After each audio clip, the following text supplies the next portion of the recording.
All right. Substack is live. Dude, oh my gosh. We made it. We made it. It's Um, like, look, it is funny, right? My Substack journey and all three Substacks I've done in my whole life up till now, all of them just sort of messed up in the beginning. So here we are. You see us sweating. You see our hair is messy. You think that Rob is like sweating at me, but we're basically not sweating because we're nervous, but in a way because we tried to hook up on a link and a link wasn't working. I couldn't hear Rob. Rob couldn't hear me, and we're like, here, we're dying out here, but here we are. Substack gods, I know. thank you, Rob. We made it. Yeah, dude. It's just funny because, and I was telling this to Virgil, it's like you're already nervous going into a Substack live. You got the pressure coming, you got people coming live, you send out a link for all them to go to, and then you hop in, and then there's just technical difficulties. And Virgil and I are just trying to figure it out. Is it the mic? What is it? And no matter what, and eventually we just had to swap the link and it worked fine. And it's just like, oh That's my it. gosh. Dude, Drew, you're so right, man. I haven't left this room all day. Dude, Really? Drew and I did a Substack live here like 12 hours ago. Ah, amazing. I just saw it, Drew. Nice to meet you. And you know what? You know, one thing while we talk about it, Drew sent me something really cool, which I'm going to steal from him and I'm going to credit him for it because I, The I video? popped in your life, right? So I popped into your life quickly because my cat was destroying the house. So I was trying to save the house. I logged in and I logged out. I thought, okay, I'll come back later. Never happened. But then Drew just sent me literally a video and he said, "Hi, Virgil." Very calm. No, opposite of me. And he said, "Virgil, thank you so much for joining Rob and my life. I love what you do. We know each other from LinkedIn and X." And I thought, oh shit, yeah, we know each other. But it's amazing. So he sent me this Loom video and I was amazed. Can you imagine that? It's cool, Dude, right? I know it's awesome. So what up, Danielle? Dude, good to see you in here. Dude, it's just funny because he did the same thing to me, and like immediately I respond back. I'm like, dude, I just appreciate you putting the effort into making this. And I think I said this to him. I can't remember fully, but I was like, I was just so impressed with how professional it looked and like how well he spoke and delivered the Yeah. message. I'm like, dude, for me to speak that clearly and concisely and like with no errors, that would take me like days of filming to try to do, literally. And Funny did you he say just that? pops on, he just pops on and does it first try, Random. like, I was creating like a video for my become a member page. Like I thought, I'm gonna go be very casual, very cool. I did it like 7,000 times, I think. And Drew he sits in front of a mic and he spits something out what makes sense and connects. He's my new dude, hero. Everybody go follow Drew English because this guy's a legend. But anyway, dude. we're here. I Yeah, see more legends. Drew, you're awesome. Oh man. Dude, I'm so pumped to be here. We already got 6 people. I'm stoked on it. Yo, Chad, what's going on, man? And whew, yeah, dude, you make me laugh so much. I'm sorry, I can barely even talk right now. Yeah, so I'm just gonna dive into the topic of today. Our whole goal here is to talk about selling on social media because we're what, 20 something years into the internet being a thing, right? And for several years it was so new. The people who just got good at being on the internet won because they were like the only ones there, and there was like always this first mover advantage. But we're at a point now where the buyers are more sophisticated. They've interacted with scummy people and people who over promise and under deliver. And people have spent thousands, tens of thousands of dollars on info products and coaching. Like, people are at the point where a lot of people have spent money on that stuff and they don't just trust what they read anymore. And as they shouldn't. Like they've been given a reason not to.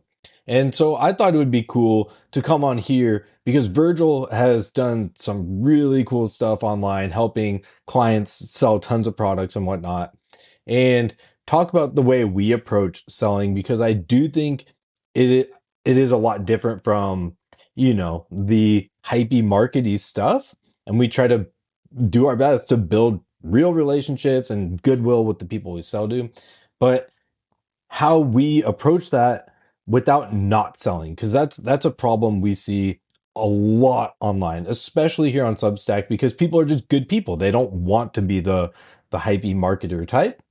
And but then you can go too far to the other extreme where you're not selling enough, or you're scared to put yourself out there because you don't want to be that. And so you got to find the balance, because we do want to run businesses here. And so I'm really stoked to have this conversation, because Virgil's done a lot of things I've never done or haven't done well. And I've done a lot of things that have worked well for me. So it'll be really fun to talk about these things. Yeah, for sure. What I love about this conversation, first of all, Rob, it's so cool that you asked me again after our first one, so that I'm still very grateful forever for. And why this? I like to start this whole conversation with this fact: to look at Rob. Look at Rob's profile for a second. Yeah? And he gave me a lot of praise about I did a lot of things, and yes, I did. But if you look at selling on Substack, I think Rob is one of the biggest examples to follow. And I'm going to tell you why. I'm going to analyze your ways a little bit from my perspective, because what a lot of people think selling is to forcefully present an offer in front of somebody. And yes, you need to present yourself and you need to make offers, but there are multiple ways of doing it. And I always say, I said it in our last conversation as well, when something that doesn't work in real life, you should never do in sales and marketing. That is like a unwritten law. I don't know if somebody made it up or I just made it up, but you always, what you never would do in real life, you would never do online in sales as well. And an example of that is I would walk up to somebody in the street and I would say, "Hey, Rob, nice to meet you. Do you want to buy my thing?" But it's not gonna work, right? But back to Rob's profile, what I love so much from it is when you read it, you really feel like Rob is your friend. And yeah, I consider Rob a friend in like just like a week that we know each other, right? And that is really 100%. cool. And so the thing is, I think sales doesn't start with presenting your offer. Sales start exactly what Rob is doing on his profile, and that's being a friend. And don't get me wrong, don't be a friend to everybody, right? You need to be very focused to who you want to befriend, especially want to sell. But that's a great start. So maybe we can start there and tap in how you do this, because you do it really naturally, right? And but a lot of people, sales trainers on top sales teams, try to teach this to their teams, but they cannot. So maybe you can shine some light how you approach this. What do you have a ritual? Do you have a framework? What's the secret of Rob Right? Yeah. Well, first off, I saw Jess and I saw my mom come in. What up to both of you? You're both awesome. And so your question is, how do I go about it, or was there a different question in there? No, so basically you have this very natural way of connecting with people, because I think that's the first part. But is there a certain way? Do you have a ritual for that, or is that just you, or do you have some tricks for people who are Well, listening right now who can need help? yeah. So the first thing I'll say is it did not come natural to me. This is something I learned like the hard way. I was introverted. I hated talking to strangers. It was not a thing I was good at. And I spent several years in my early 20s really trying to work at it to improve my in-person social skills. So it's a long story. I don't want to go into it, but I basically forced myself to have thousands of conversations with strangers and eventually got good at talking to people. And after going through that, that was my first venture into online business. Was I started teaching social skills, because that was something I had overcome myself. I wrote something on Reddit and it went viral. And I realized, oh my gosh, so many adults struggle to make new friends in a new city and stuff like that. And so that's what I did, and I got into that. Then in 2018, 2019, I was like, when I first ventured into Twitter, um I saw some people crushing it. I'm like, oh my gosh, because I was doing a blog and an email list. I'm like, I need to get on social media. And so I was like trying, and I spent like 2 years on Twitter getting no traction. I was writing content that I thought was helpful and got nowhere. And then one guy reached out to me we became friends. He's like, dude, your content's so good, blah, blah. We became friends. And then I saw him connecting with people, and then like, boom, he started like growing. I'm like, oh, he's like building relationships. And so then I spent a ton of time like trying to perfect the art of building relationships on social media, which then, even though I had the skill, what up, Anthony, on in person, it still took me a while to figure it out because the mechanics are different, even though the fundamentals are the same. Anyway, so I eventually figured it out. I was able to grow a pretty good audience on Twitter. That's where I met you. And I became friends with a lot of like big creators on there. And so the whole point of that is it was a skill I had to learn. And then so when I brought that over to Substack, which I kind of did in the beginning, but I kind of didn't. And then in February, I was like, no, I'm focusing on relationships again. I'm actually gonna like dedicate myself to this. And so from February to today, I've put very strong effort into it.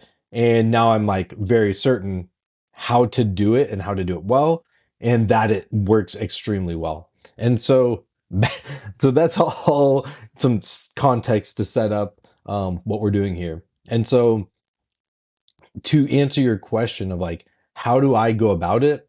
I think first, just like a high overview, it's I truly don't care to force any relationship to go anywhere. It's like I I'm very open-minded. Like if someone shows up, I'm going to be cool to them. I'm going to give them the benefit of the doubt. I'm going to try to support them if I can. And so whenever I interact with people, I try to put really good positive energy out there. And there's certain things that help connect with people better. I share stuff about myself. I hype them up. I congratulate them or like compliment their work, stuff like that. I try to be very genuine, very authentic, and and then the people who resonate with it, I go back and forth. I start looking at more of their stuff. Some people don't, and it just doesn't go anywhere, and that's fine too. And I just try to build relationships. I genuinely try to pay attention to people that seem interesting to me. And then people who find me, I try to give them the benefit of the doubt. Most people end up being super cool, even if I thought originally, I'm like, oh, that person doesn't seem like my type. And I end up like, dude, there's so many people I'm like, if I were to just like take my initial judgment, I'd be like, nah, like they're not someone I'd be friends with. And then a month later, I'm like, super, super cool with them. And that's what happens when you give people a chance. Their looks are not the same as their character. And so, yeah, that's how I started, I really just try to take that approach. And I think that like that is kind of the foundation of it. There's more to it for different stuff, but that's really how I go about it. I love that approach for sure. The building relationship. I'd like to take the quick second to acknowledge some people dropping in here. Tommy Shepard. I just got connected with Tommy Shepard the other day. Very nice, welcome. Afrani, I'm going to do a live with. I'm on a journey, right? 100 lives, but it's a story for another day. But I'm going to take you on it. So Rob doesn't know, but he's also going to do 100 subject live, but he doesn't know yet. So, but anyway, 50 of them together. Afrani, we do it together. Why not? We do it until 2028. But I see Jess, the creator, Florence Acosta. I see who else is in here? Daniel, Drew, of course. Danielle, Joyce. Joyce is a legend also in the house, and I love it. So if you just tune in and you have no idea what we are talking about at this stage, we're talking about this stage sales and how Rob and I approach sales from different perspectives. We come from different worlds and we approach one in different ways, and we share our viewpoints here.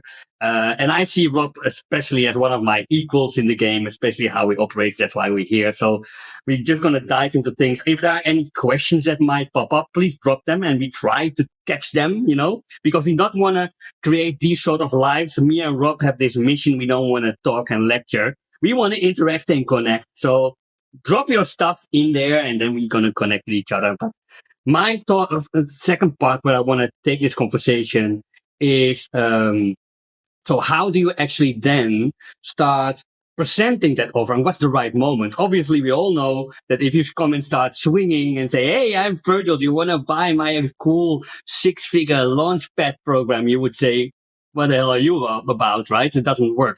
But what is the right moment? And what I personally use, and I'd love to hear your ideas about it, especially there are, in my world, two types of sales systems or cycles. One, it is in person, where I connect with people and I go on a call or in a conversation and make the transaction. Or my preferred situation is at scale and preferably through emails, that you do it through writing and then you bring people to an offer. And that's the other way. And we're going to touch on both if we still have the time and if you're still happy to stick along for hang around for that time. But I'd like to touch the first part. So what I learned over the years is something that is based on the law of reciprocity. When you give, something naturally will return.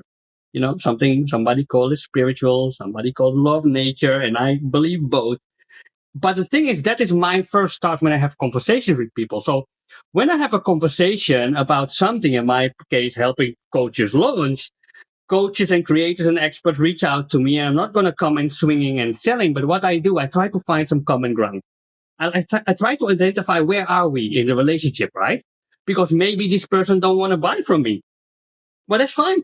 Then we can be friends, affiliate, business partners. Look at Rob and I, we haven't sold each other anything every year, right? So anything can come from that relationship, but it's up to you to judge where you are with this person.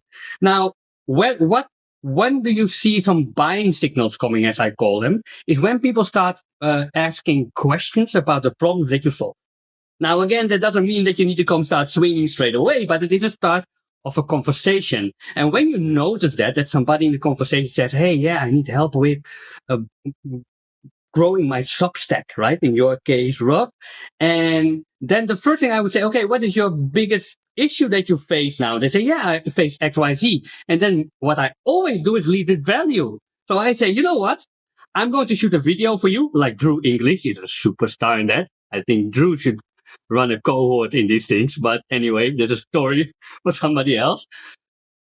What you do, you lead with value and you lead with value and more value. And then at the end, it is okay to ask for a picture. And it's also okay if this person declines you. So it starts with the mindset. So like, if this person says no, that's fine because I have other conversations. So you leave with value in the form of a Loom video. It's the easiest thing. You do a little screen share and say, "Hey, I would change this and this. Here's a little resource. Would it help?" And then at the end, after the conversation, most people say, "Oh, thank you so much. That helped me so much." In most cases, sometimes it happens, doesn't happen. But if they reply, then you say, "Hey, I have something and I just present it to you here. If you want to take it." And that is in a nutshell, how I approach this part. So maybe you have some ideas about it as well, because I think your way works similar. I think. That that's super interesting. So is this like, let's say someone writes a comment and they share a problem. You might DM that person like, "Hey, dude, I saw your comment. I figured I'd spend a Mm, few minutes trying to answer." Or is this person already having a conversation with you? both. Where's that starting? Okay. It's a good question. Well, most of the time, this is a person that reaches out to me, or I have a conversation with somebody. But Okay. this, what you do, always can work really well. So let's say that you see this problem, and then how do you connect? How can you apply the law of reciprocity to cold? A lot of people talk about cold DMing and cold sales, and don't get me wrong, it works, right? If you spam 100 people, you will make sales, but it is uncomfortable one for you because it's a shitty thing to do, and it's uncomfortable for the person on the receiving end because he gets spammed, and that's not the way, in my humble opinion. But in this case, when you see some a problem appear, you can be helpful and say, "Hey, Rob, I just saw your problem. I took the liberty because I sort of asked for permission. I'm not going to send it.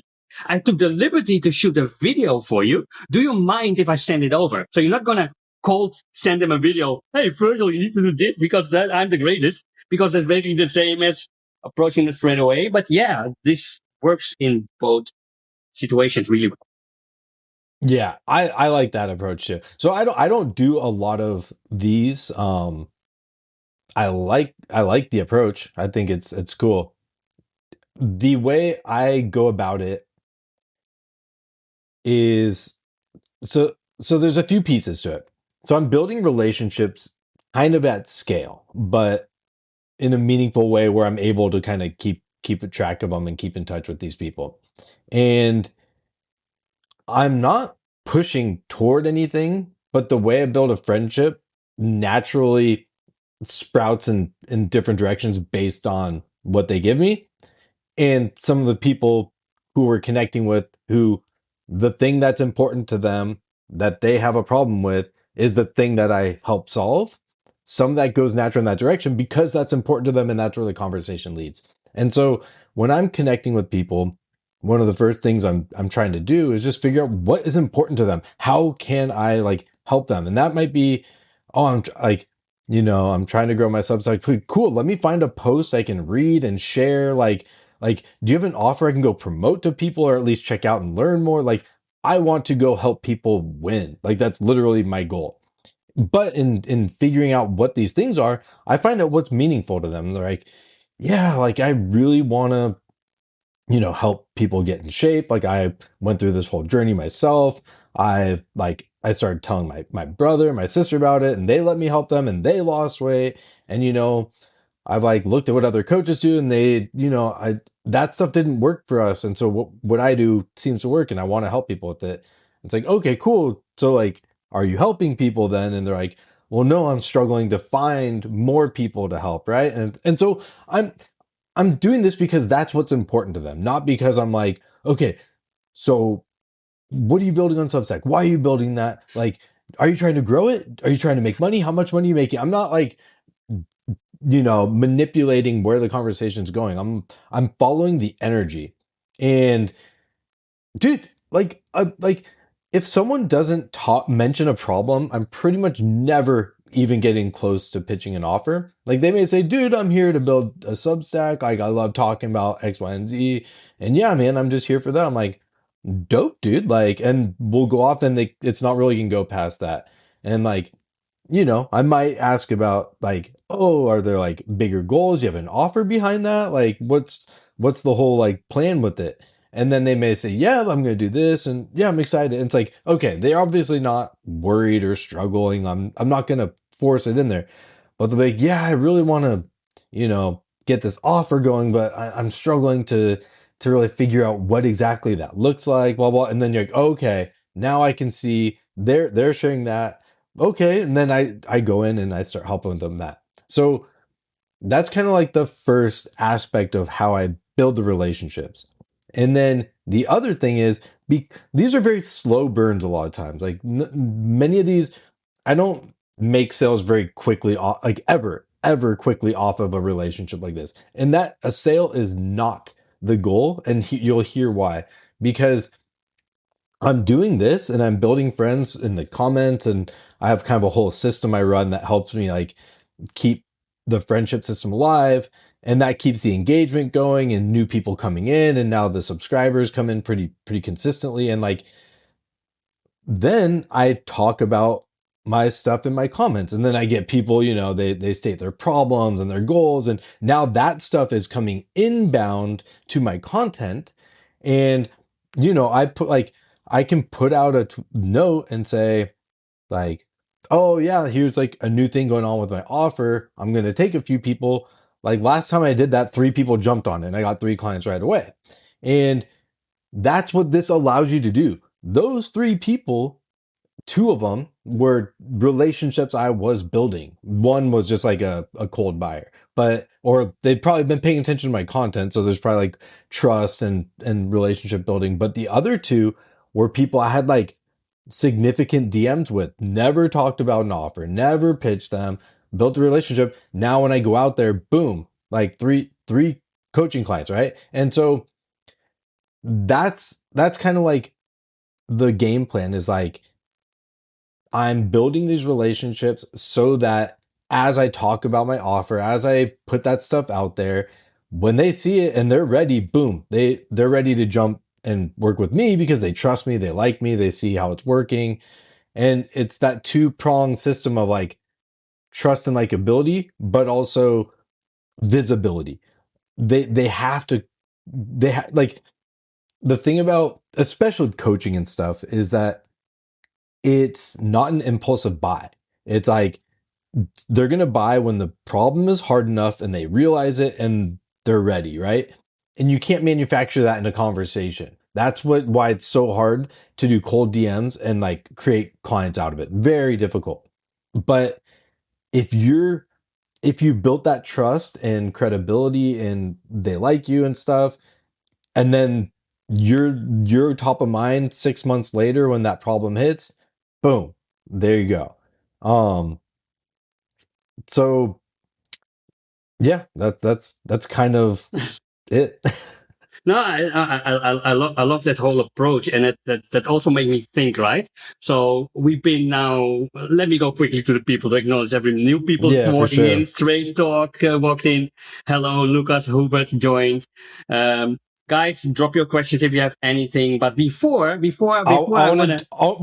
I want to jump into this comment real quick because I can. So for everyone there watching, I can see one comment at a time. Virgil's got like the master comment sheet.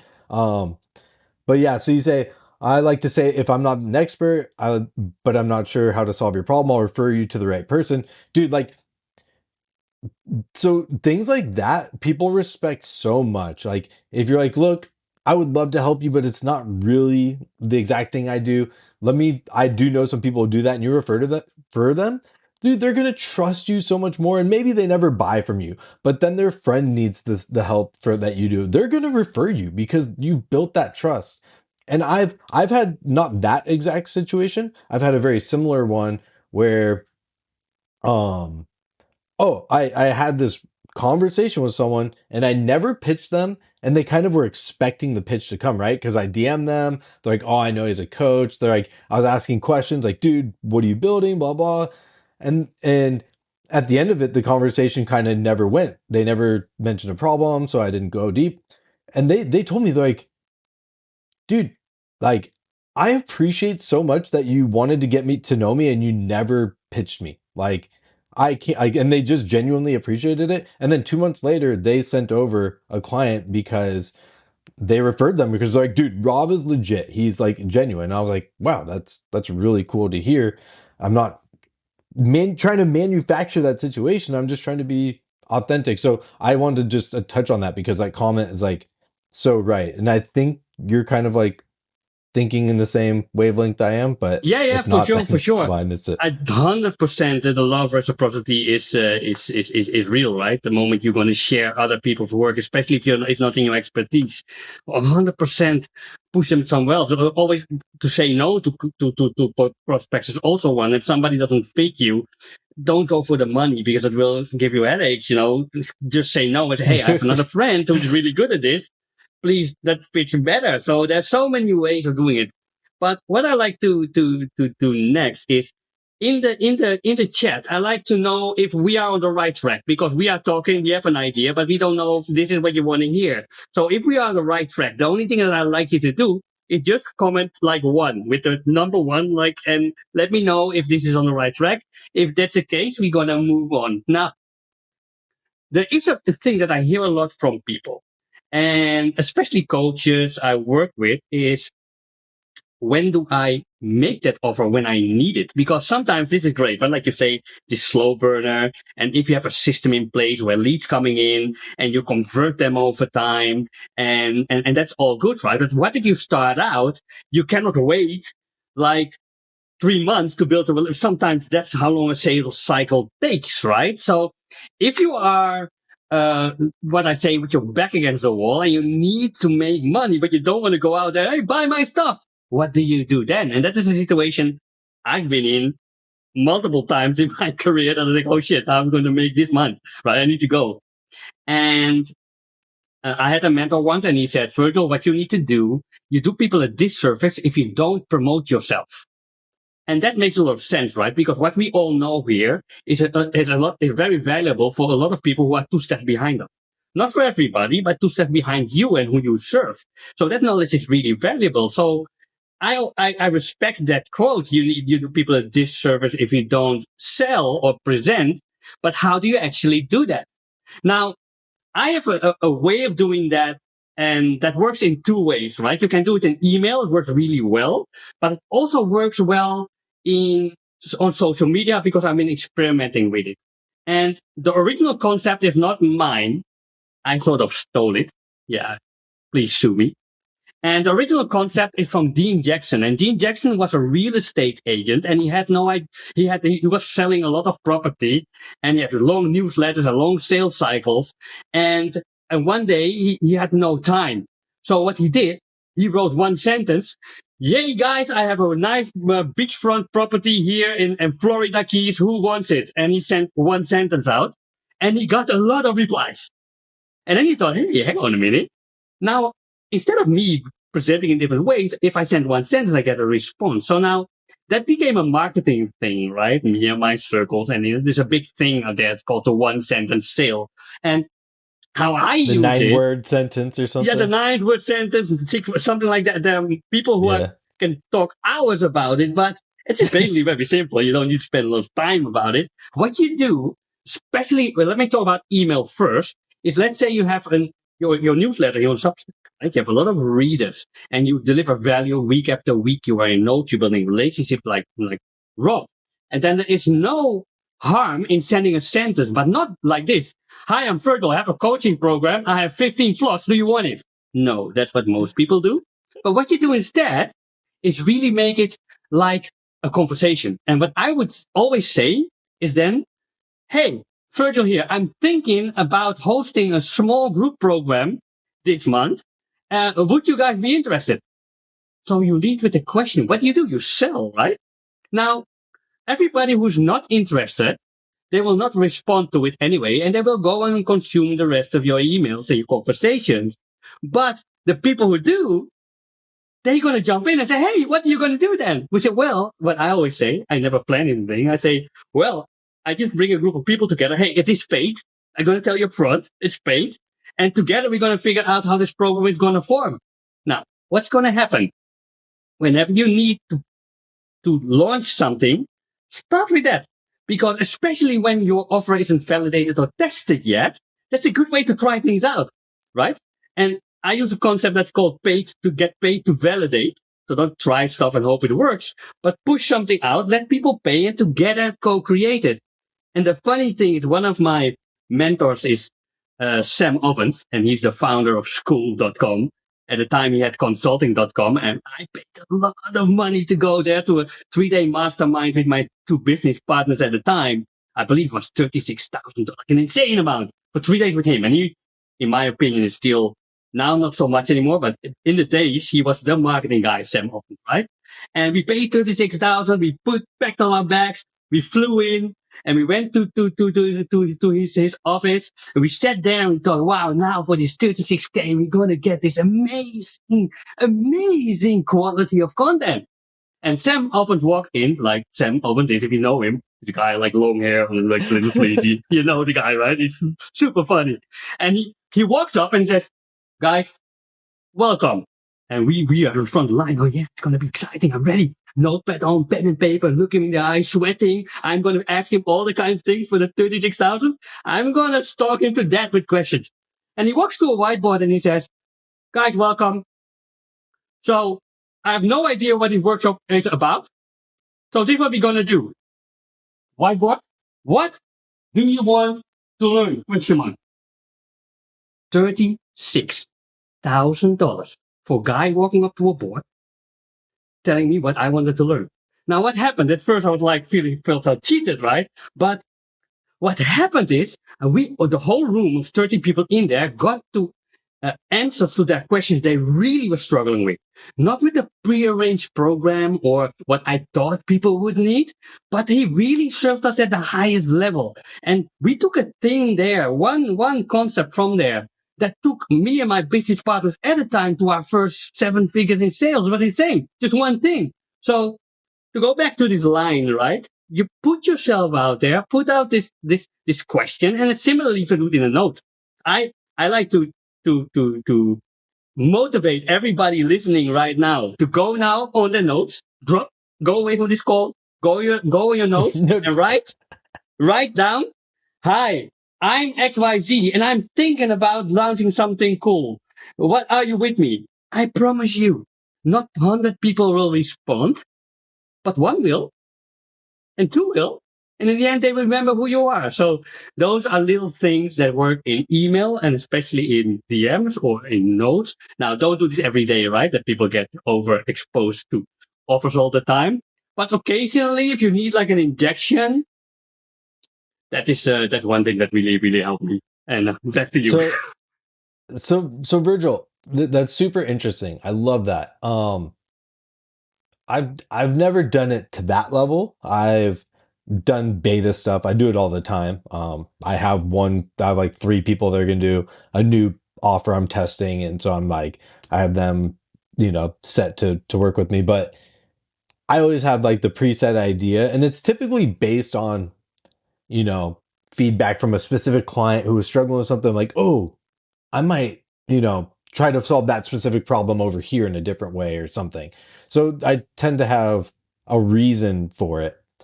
But when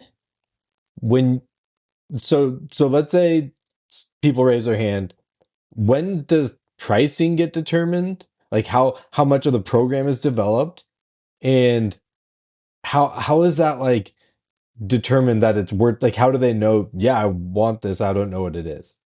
Well, that's a good question because um, this is how most of the time I start offers. So how do you get to that point, right? Well, the beautiful thing is when that happens, you have a conversation. So you don't schedule anything or pre-plan anything. And now I don't say that you need to fly in completely blind and that you don't, because you're obviously already in a lane, right? In your case, you are in Substack, you're helping people with Substack growth. So obviously your program will be in line of Substack growth, but what will it be? Do your people want to understand how you comment? Do people want to understand how to write articles fast or how to build relationships like you? You might have an idea, but your idea is often fueled by one, your ego, your thoughts, and also your negative thinking. And often you're wrong. Most of the time, offers that you think perform, 180 degrees will change. They will. I work with clients who started with A and do something completely different because their audience wanted that. And that's the first start, right? The conversation of, okay, he's doing something in Substack because they know you. But what is it and what does it cost? So first you get this intrigue and the curiosity. Now, big copywriters of this time, they love the curiosity angle, right? What's going on in the world? I want to understand this. So they say, yeah, what do you do? And then you say, well, I venture out in a new area of Substack. But first of all, I want to ask you two things. And here now you start the conversation. And then you can be more direct because they give you permission to sell, quote unquote, right? But you don't come swinging out of the bed. So you say this first, like, hey, great, but what do you want to learn? So you get data. I want to learn this, you want to learn this. Now, this is important for multiple things. One, you understand what they want from you.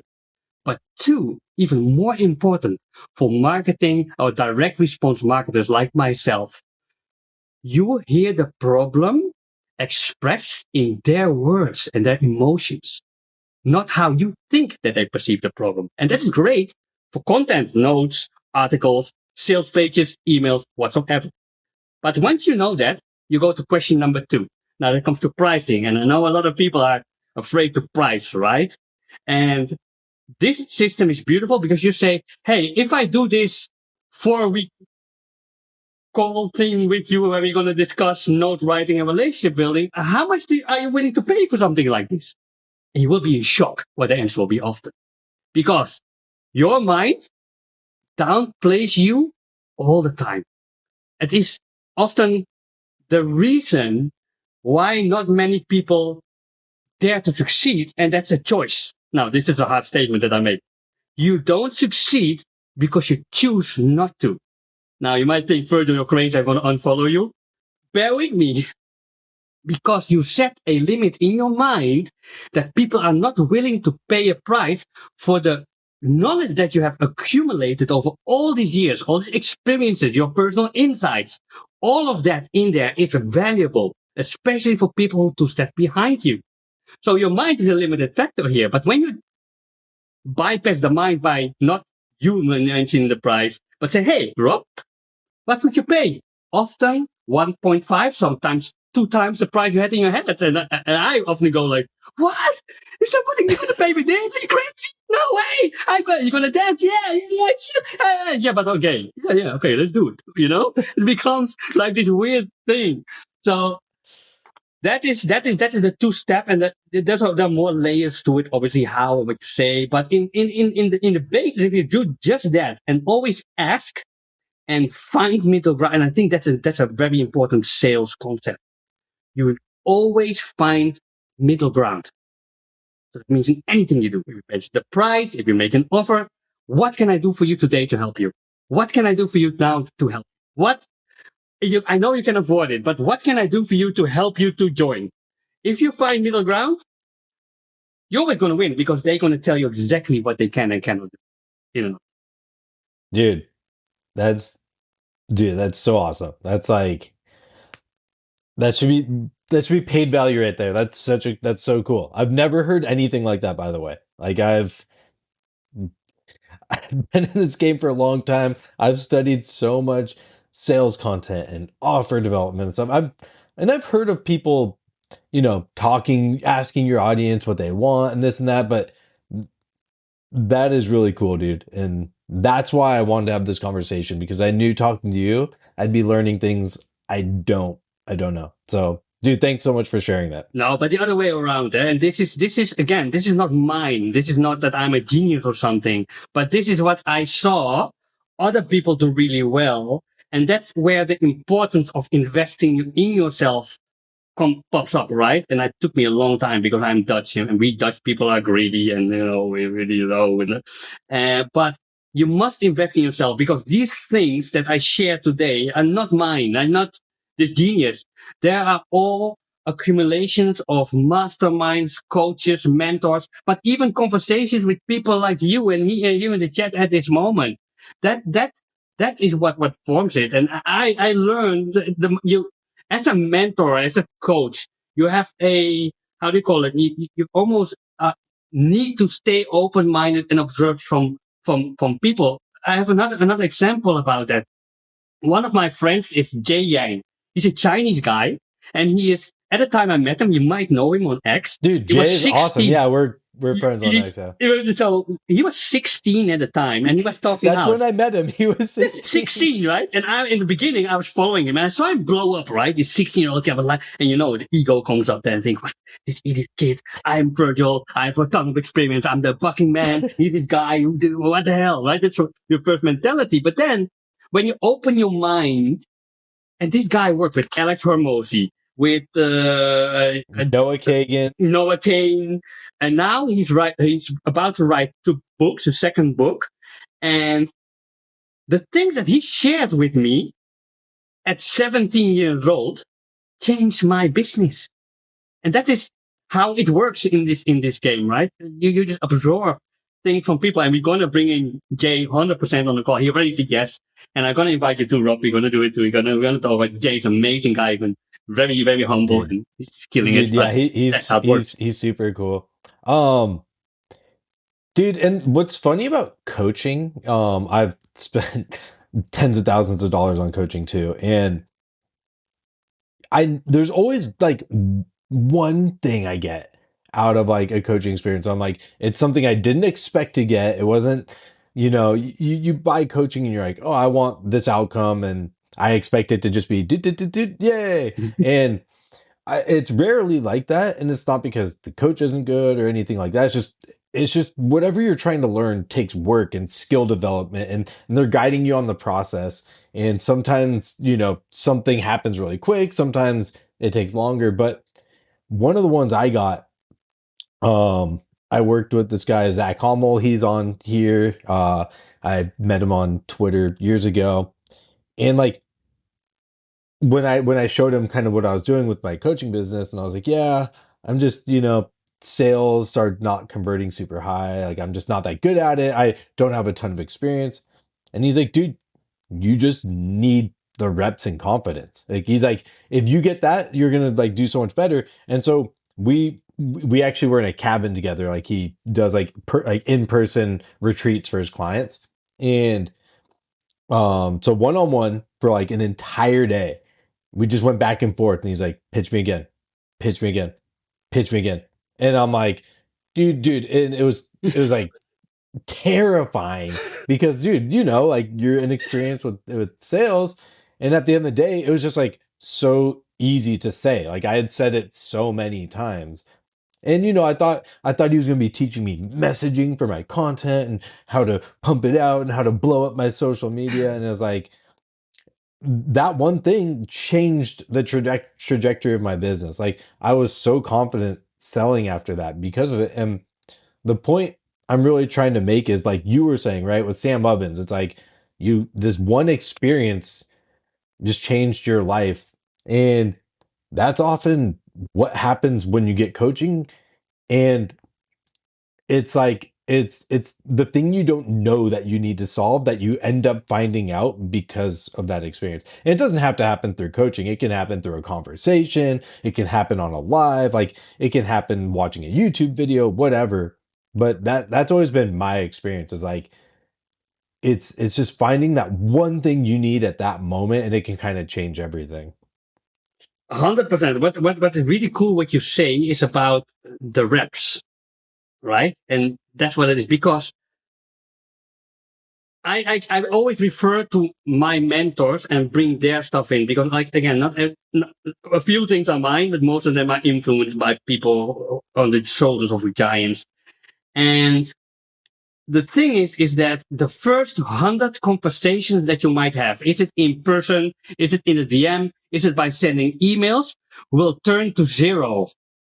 And that's hard to digest, right? Especially if your mind already says, oh, you can't do it, it is impossible, nobody buys. And it gets confirmed by the fact that you're reaching out and it stays zero, and then the mind gets fueled again. So you see fertile, you're an idiot. You need to go get a job. You cannot sell.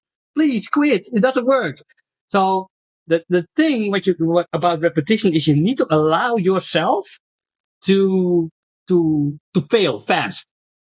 And that is one thing that in sales or in building products or building businesses, even in relationships, you need to fail fast.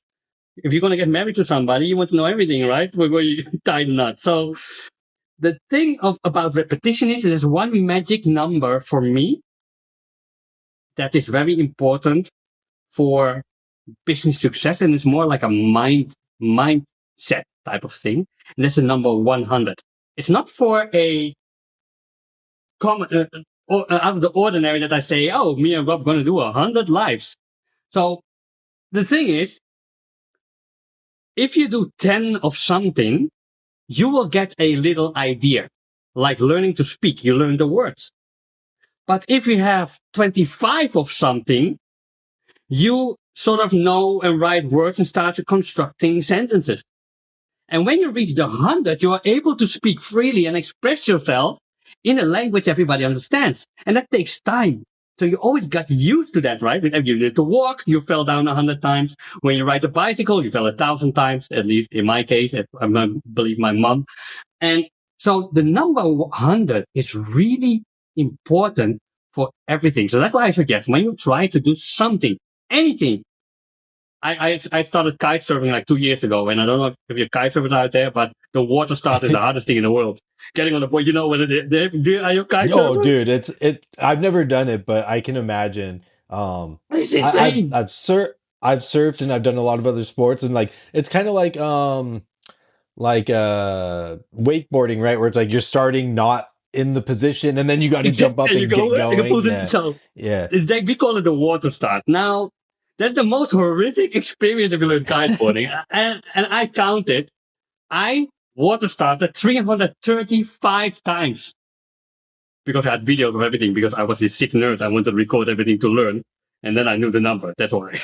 So, so 375, 37 times before I could start. And now I can start. And now I can start. Go to the beach, look cool. He's very cool guy. Go on the board and go away. Cool. But both people don't know that I fell 337 times, right? So the thing is that that repetition is really important, and you need to allow yourself just to go through it. And one thing that works the best for me, and now we go a little bit off topic here, but I think it's important to understand to get the reps in, is the power of accountability partners. You need people around you who are like-minded, who stimulate and motivate you. And guess what? Substack is filled with those people. There are hundreds of those people who will support you. Find your little tribe, take a little WhatsApp group, and message each other every day with maybe 2 or 3 questions. One, what have you done today to stay accountable, to stay out there? Two, what are you going to do next? What's your next stage? And three, do you need help with anything? And this conversation doesn't need to take hours. You just go on it. Me and my accountability partners, we just take a 1 minute voice message. Yo, Virgil here. I fucked up this launch. Yeah, it was really bad. Oh, what is it? And then that's it. But it gives you, once your mind is playing up and try to stop you, it gives you this bypass that other people lift you up and carry you along. And that's what happened to me all the time. So I highly encourage everybody to find 1 or 2 people who you really trust and do it together. Like Rob and I doing 100 lives together. Yeah. Yeah, dude, dude, I mean, I can't not do it now. You've already No, you cannot. committed me for me. Yeah. Um, And but that's funny because I don't, so I hold my clients accountable, and I I don't use accountability that way the way you do, but what I do is I have friends on Substack where I have DMs, one-on-one DMs with them, and we're touching base like, dude, so what are you doing next? Like, or how did XYZ go? And it's like, by doing that, it like works as my accountability buddy. Like I would not be doing Substack if I did not have my friends to do it with. no way. And I get in the beginning that you're not going to have that, and if you're struggling to you make those friends, it's like the goal is just to find some people, and often small accounts because they have more time and energy to give, that you can just like, if you vibe with their stuff, you connect and you find a few people like that, and it can make the whole experience so much more fun. And I truly think that's like one of the best aspects of doing this. No, it's good Yeah, that you dude, say Danielle, that so like so awesome. it's great that you touch upon small accounts, right? Because the first thing you think about is to connect with big accounts, right? Guys who have so many things and so many followers. And but think about it, when you are at that level, it's impossible to connect with everybody. Those people connect with a small group of people and guide the rest through scaling channels like email marketing. They take it off Substack or use Substack and segment their audiences and send them separate messages to build that relationship in different stages of their journey. And that's a topic for a whole other another conversation.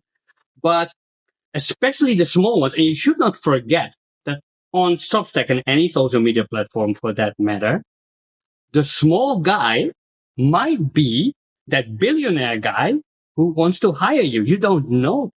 So a lot of people Dude. dismiss the small ones, right? It's really funny. Yeah, I don't know if you have Well, experience with that. I have a friend who just like, he got like a $50,000 client once, and he's like, yeah, it was the guy with a cat photo for his profile thing, and he had 2 followers, and it's like, Yeah, what? And that's just like, that's the reality.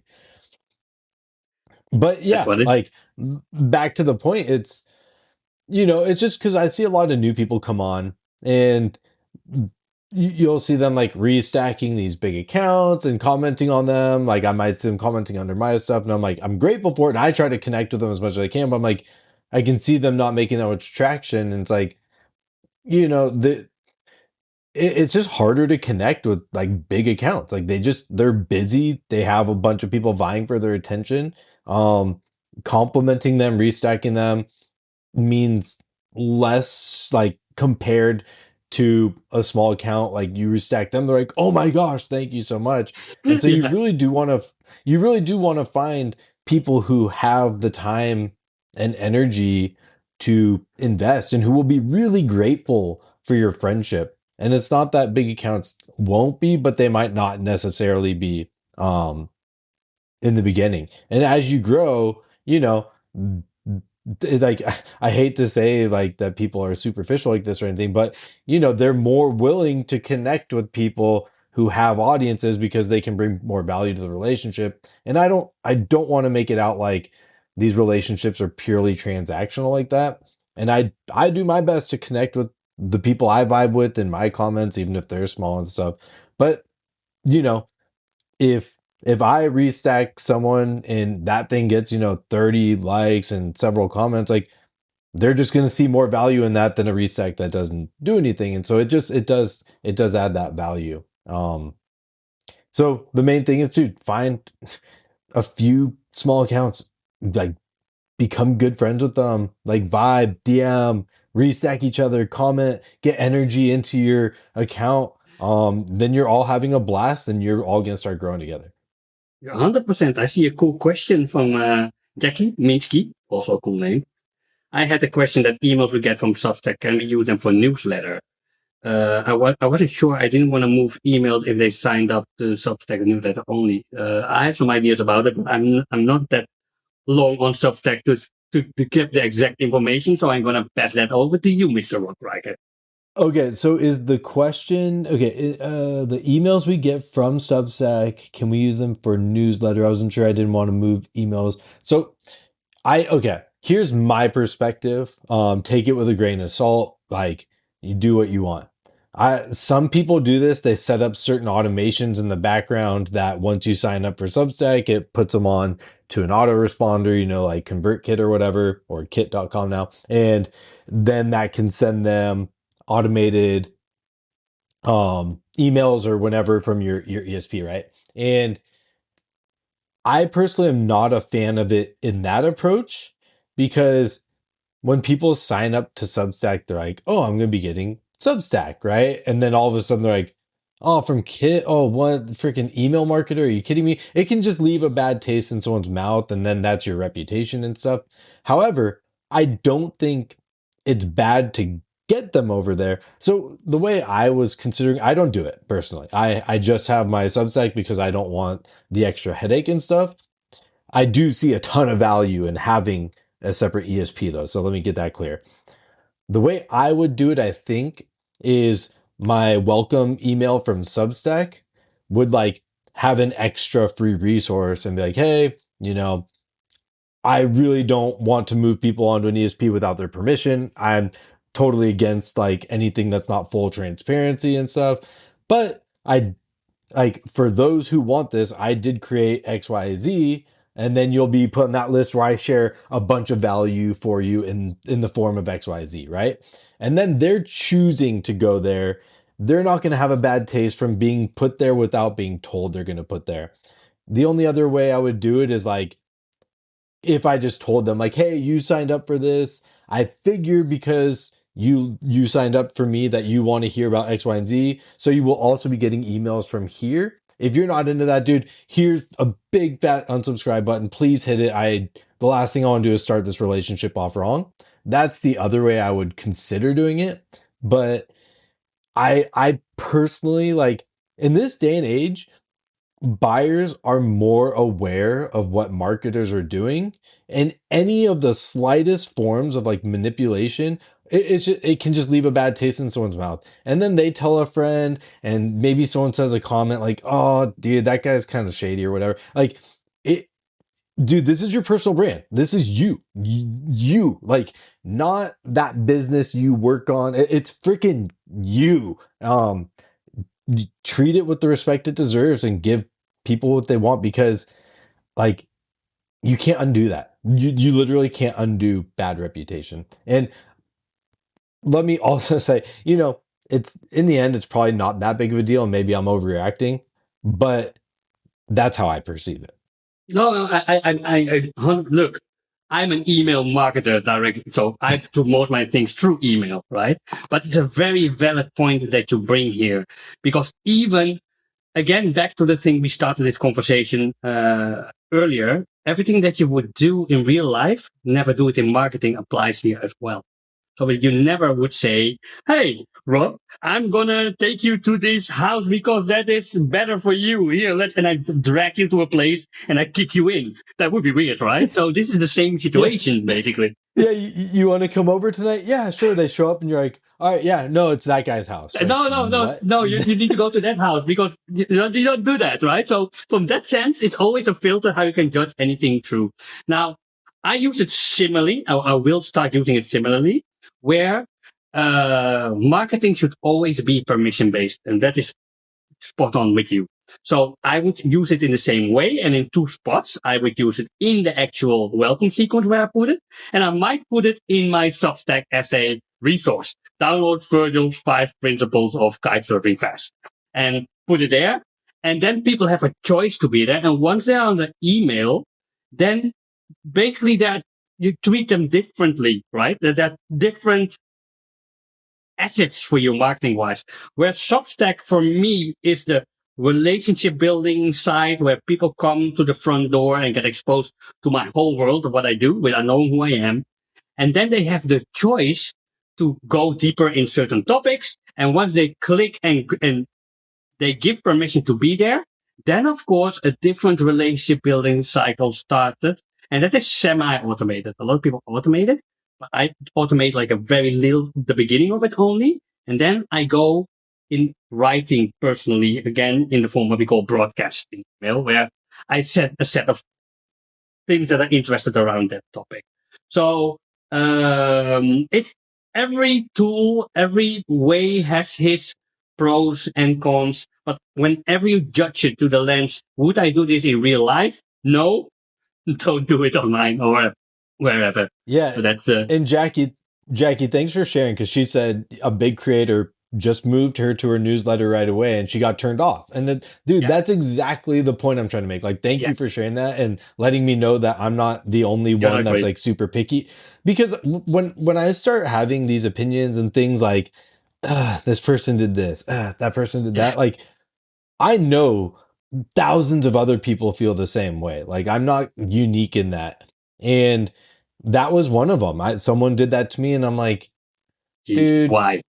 I didn't sign up for this, man. Come on. And Yeah. it wasn't a big deal, but like, I unsubscribed from that immediately. Then I went to Substack and unsubscribed from that. And From that's just there, yeah, like, yeah. I just I just was like, this isn't what I vibe with, you know? And that's what you're playing with here. It's like, do you want that person to be like, dude, Virgil is the shit. Like, I love this guy. I would fly to New York and knock on someone's door and convince him to buy Virgil's thing because he's so awesome. Or do you want this person to be like, dude, screw Virgil, I'm out. Right? It's like, you want the person who would freaking like do whatever they could to help you succeed. And people will do that. Maybe they won't fly to New York and knock on someone's door, but like, dude, Would be cool. people will shout you out. They will like Yes. talk about how awesome your products are, your coaching is. Like, they want to do that. People ask like, dude, what is it I can do to help you? Is there something that would be super helpful? And I mean, and I try to ask that as often as possible, because that's a great way to build a relationship is to like help other people. And so these little things make a really big difference. Yes. What you also see is that people import their old list or comments of people and then bring them into another platform or to Substack in this specific case. And you have to see it like this, right? These people didn't ask to be part, if they are hip hop 90s hip hop lovers like me, they don't want to be put into a metal house all of a sudden, right? It's the two different worlds, right? Each thing has their own thing.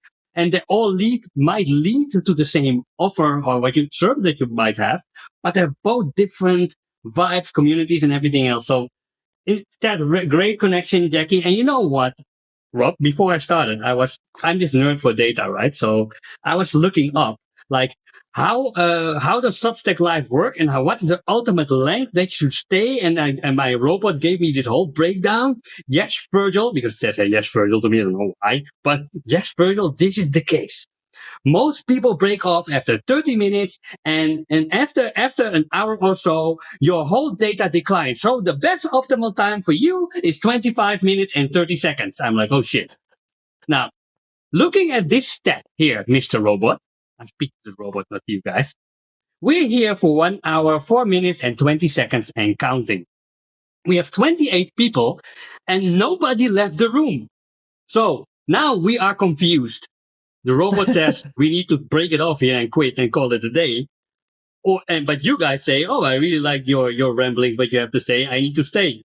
So what do you think we should do here, Rob? Do we say we go out with a bang, or are we going to grind this out and see where it ends? I leave it up to you. Um, dude, I'm down to jam for a little bit and then we'll get going. Amen to that. So let's Um, let's move towards a rounding final thoughts, and let's go yeah. completely off topic here. Let's go Okay. somewhere random, right? This question was on my mind really since the first time I met you. I said, this guy is so cool, but what is it with the hat? Really, I'm really curious. Dude, okay. I'll give you the honest truth.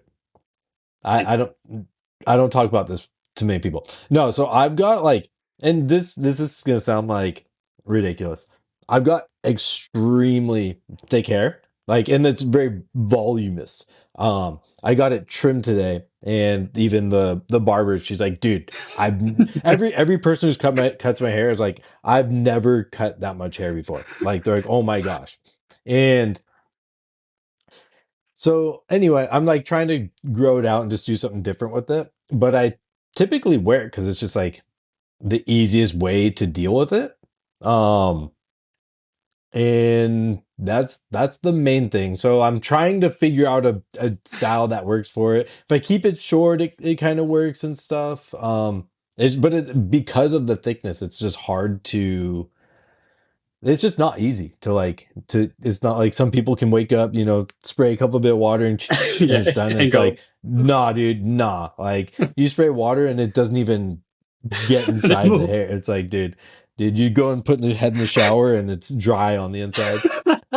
You know what I like, because every little thing has a story to it, right? And to tie this back slowly to the end and to this whole sales process.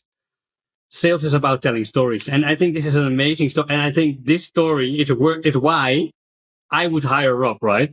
Because I would say, oh, it's the guy with the funky hair. This guy is amazing. I need to, it's these little Dude, moments are so cool. so much of this is about being a human, like especially in today's day and age with AI, with massive competition. It's like knowledge, dude, you look at content that's just info and it doesn't do what it used to, right? It's like it can be a great idea and it's not likely gonna do much. And like people have to get to know you. They have to get to know you. Like, especially on Substack, like more than anywhere else, they want to know who you are. And that just means letting them in. Like, what do you like to do? What are the thoughts going on in your head? What is like what is like just going on in your life right now? What are you thinking? What's changing? Like they they want in.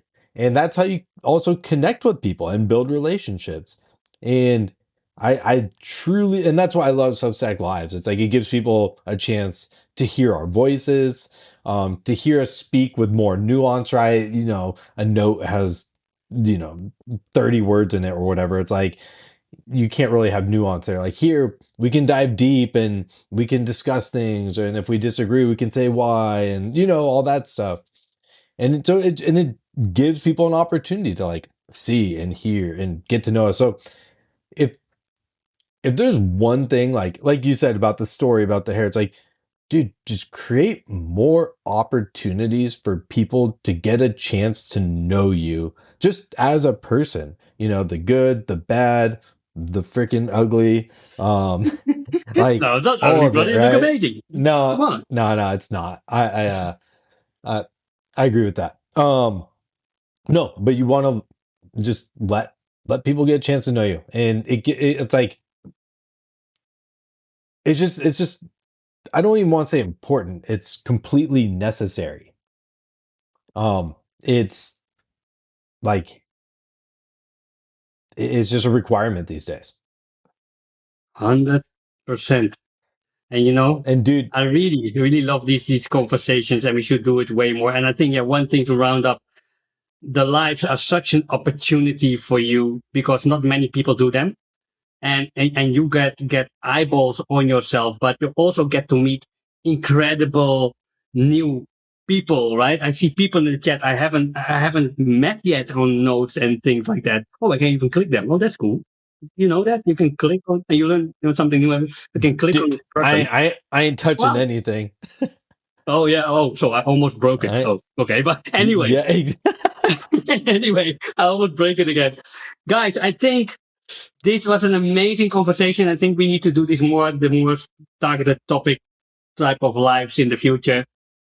Thanks again for having me because, yeah, who am I on Substack, right? And the fact that you give me a platform is, and I'm grateful forever for that. And I like to leave the final words to the man, the legend himself, Mr. Rob Reichert. Dude, Virgil, I'm just like so pumped that you've joined Substack and you found this place that is so awesome because man, these lives are so much fun. Like, I mean, I have fun with the other people too. Like, and I'm grateful for them. And I'm just super pumped that I get a chance to like dig into your brain. You have so much knowledge and you bring like now that you're getting subscribers, you're bringing people I don't know into the comments and stuff. And dude, thank you to every one of the 28 of you for coming. Like, you guys popping off in the comments make this so fun to do. Like, I genuinely, this fills me up. This is like the best thing ever. So, yeah, I just wanted to say thanks. Thank you, Virgil. Thank you, everyone in there. And dude, can't wait for the next one. It'll be soon for sure. For sure. Thank you, guys. And For sure. don't forget to connect with each other if you don't know each other. That's how we grow and jump in. And yes, have a great evening, morning, midday, wherever you are. Rob, thank you, brother. We do this again and we talk soon. I, I'm going straight to bed. Peace, dude. Later.